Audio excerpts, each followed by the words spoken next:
श्रीमद् भागवत महापुराण में भगवान श्री सुखदेव जी महाराज परीक्षित जी को अंतिम उपदेश क्या दिए थे, जानिए इस वीडियो में। श्री सुखदेव जी कहते हैं, प्रिय परीक्षित, इस श्रीमद् भागवत महापुराण में बार बार और सर्वत्र विश्वात्मा भगवान श्री हरि का ही संकीर्तन हुआ है। बरहा और रुद्र भी श्री हरि से पृथक नहीं है, उन्हीं की प्रसाद लीला और क्रोध लीला की अभिव्यक्ति है। हे राजन, अब तुम यह पशुओं की सी अविवेक मूलक धारणा छोड़ दो कि मैं मरूंगा। जैसे शरीर पहले नहीं था और अब पैदा हुआ और फिर नष्ट हो जाएगा, वैसे ही तुम भी पहले नहीं थे। तुम्हारा जन्म हुआ, तुम मर जाओगे, यह बात नहीं है। जैसे बीज से अंकुर और अंकुर से बीज की उत्पत्ति होती है, वैसे ही एक देह से दूसरे देह की और दूसरे देह से तीसरे देह की उत्पत्ति होती है। किंतु तुम न तो किसी से उत्पन्न हुए हो और न तो आगे पुत्र पौत्र आदि के शरीर के रूप में उत्पन्न होगे।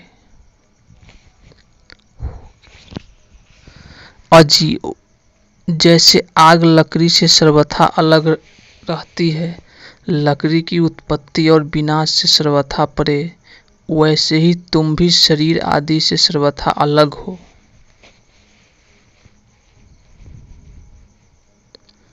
स्वप्न अवस्था में ऐसा मालूम होता है कि मेरा सिर कट गया है और मैं मर गया हूँ। मुझे लोग शमशान में जला रहे हैं, परंतु ये सब शरीर की अवस्थाएं दिखती है, आत्मा की नहीं।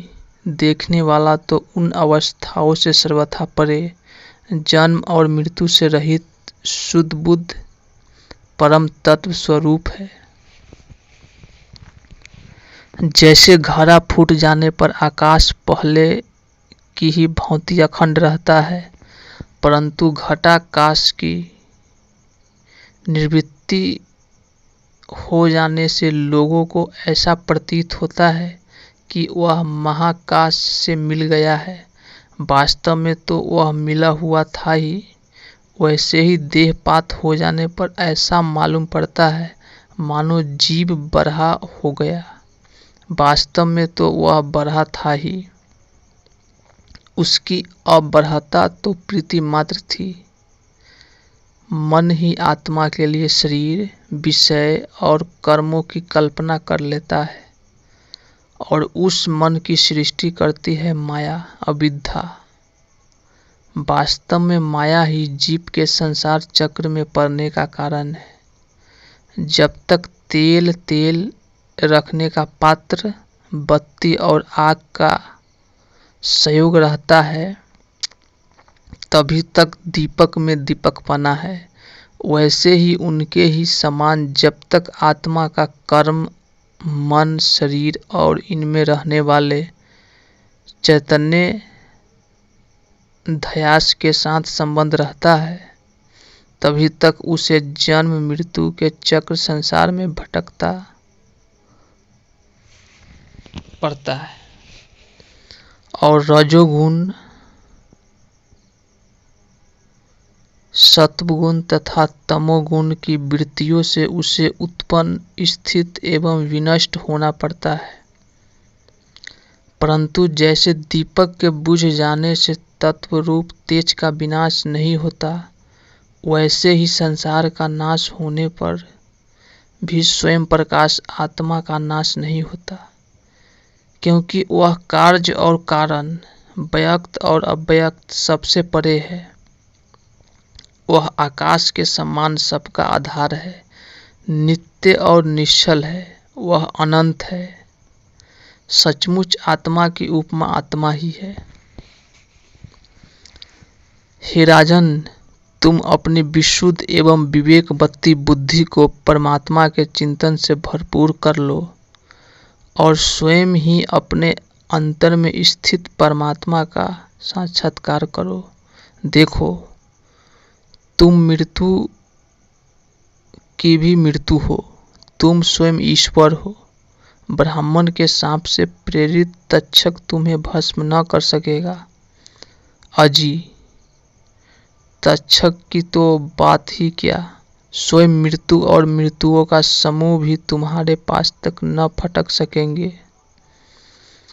तुम इस प्रकार अनुसंधान चिंतन करो कि मैं ही सर्वाधिष्ठान पर बढ़ा हूँ, सर्वाधिष्ठान बढ़ा मैं ही हूँ।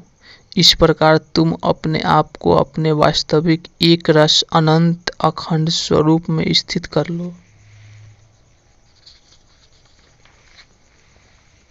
उस समय अपनी विषैली जीभ लपलपाता हुआ, अपने ओठों के कोने चाटता हुआ तक्षक आए और अपने विषपूर्ण मुखों से तुम्हारे पैरों में डस ले, कोई परवाह नहीं।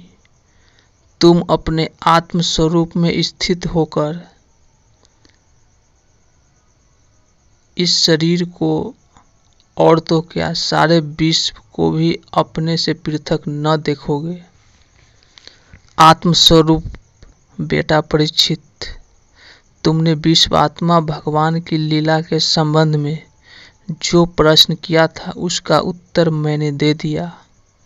अब और क्या सुनना चाहते हो?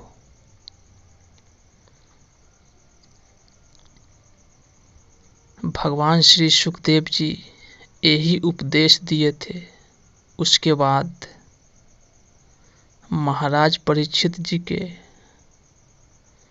तक्षक नाग ने डस लिया और उनका शरीर जल के भस्म हो गया। जय श्री राधे।